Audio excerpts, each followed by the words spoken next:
So there's government failure and there's market failure. Government failure is far more prevalent.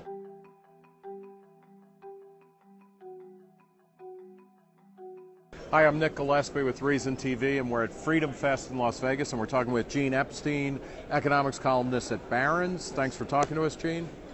You have been working a lot on how the causes of the Great Recession are primarily coming from the government sector, not from a failure of capitalism. What's your prime piece of evidence for that?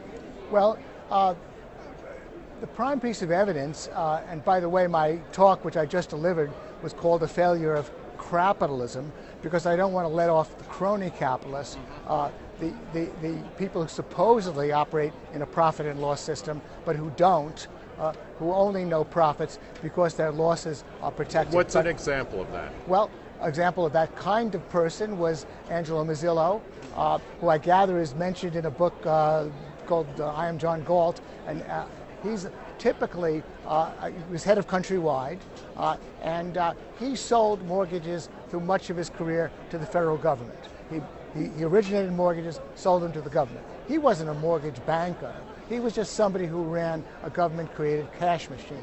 Now, to get to your question about the evidence, and I've been writing a lot about this in Barron's, so many books on the subject are based on bad evidence, because amazingly, when you get down into the weeds, the evidence about the number of toxic mortgages that the government, in the person of Fannie Mae, Freddie Mac, the Community Reinvestment Act, HUD independently, FHA, all of those toxic mortgages that blew up on us. And that caused the recession. Yes, I mean, that started in the early 90s, that caused a bubble, a 10-year bubble, a bull market that might have lasted a few years, lasted more than a decade, 12 years, 13 years. Then the crony capitalists got on the bandwagon. Prices could only go up. The toxic mortgages were being issued. It seemed like a good market to get into. But the evidence for that is hard to come by because there's been no truth in labeling. Does capitalism create cronies? I mean, it's not that capitalism is the problem, but it creates the cronies who then destroy the system. Well, there definitely are always capitalists. I mean, there used to be mercantilists. They wanted protection too. There are always capitalists who want cronies in Washington. That's the reason why we have to go back at least to the night watchman state. That makes that much less likely from happening. That's your preferred way forward, which is to reduce the size and scope of government so that it can't affect markets in the way that it has been. Realistically, how is that going to happen?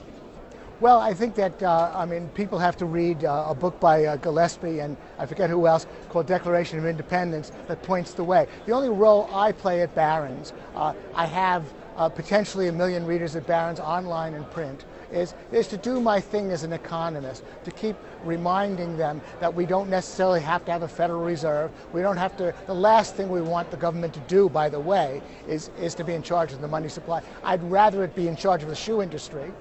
Even though the shoes would pinch, there would be far less chaos in the world if the Federal Reserve were abolished, or we at least have to limit it. So the only role I can play is to try to raise consciousness through lucid writing. Are people more economically literate than they used to be? I mean, this is the first time we're having arguments about debt ceilings and about how mortgages work. I mean, is that the beginning of change? Well, you know, I wrote a book called Econospinning a few years ago because my more pessimistic slant was that actually when I started covering the economy for Barron's, that was when an explosion of interest began in economic issues. But unfortunately, that's also it was about 10 years later that that the New York Times hired their first economist to write a column in the person of Paul Krugman. So in my book Econospinning, all of it could have been devoted to Krugman's gaffes. Several chapters were. So it may well be that the interest in economics has been so overwhelmed by the crackpot economics of certain types like Krugman that. But wait, now you're calling a Nobel Prize winning economist a crackpot? Yeah. Okay. Well, Joseph Stiglitz, by the way, also won the Nobel Prize. Yeah. Another crackpot. Well, Joseph Stiglitz, the only thing in his world, this is what he won the Nobel Prize for. He won the Nobel Prize for arguing that there is asymmetric information in the market which leads to market failure. That was his key insight.